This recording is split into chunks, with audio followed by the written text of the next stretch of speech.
नेपाली कांग्रेसमा यत्रो ताण्डव भइसकेपछि पनि अझै यो पार्टी चाहिने एक ढिका रहन्छ, चाहिने विधानसम्म चल्छ, यो लोकतान्त्रिक रहन्छ भनेर यदि कसैले भन्छ भने त्यो सरासर कार्यकर्ता र जनतालाई उल्लु बनाउने र मूर्ख बनाउने सिवाय अरू केही होइन। यदि विधानसम्म चल्थ्यो भने र अग्रगमनलाई चाहिँ स्वीकार गर्थ्यो भने विश्व गगनहरूले त्यत्रो बारम्बार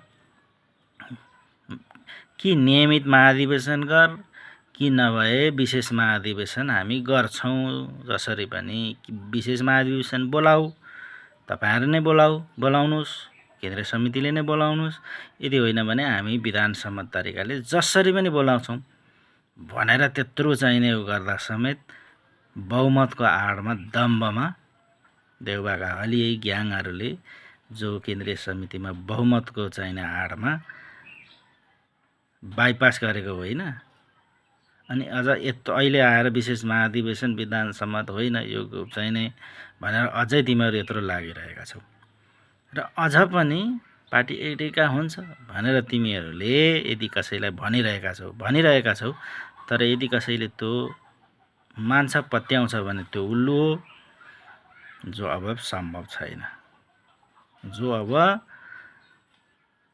छैन। समय परिवर्तन भइसक्यो, देशमा वैकल्पिक राजनीतिक शक्तिहरूको स्थापना र बलियो उपस्थिति भइसक्यो। अब तिमीहरूले त्यो सपना नदेखे हुन्छ। देशमा तिमीहरू जस्तै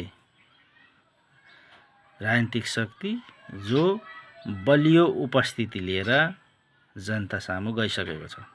त्यसकारणले तिमीहरूको मात्रै ठेक्का होइन यो देश बनाउने, अरू कसैले बनाए पनि हुन्छ जनतालाई त, होइन र? त्यसकारणले यो सम्भव छैन।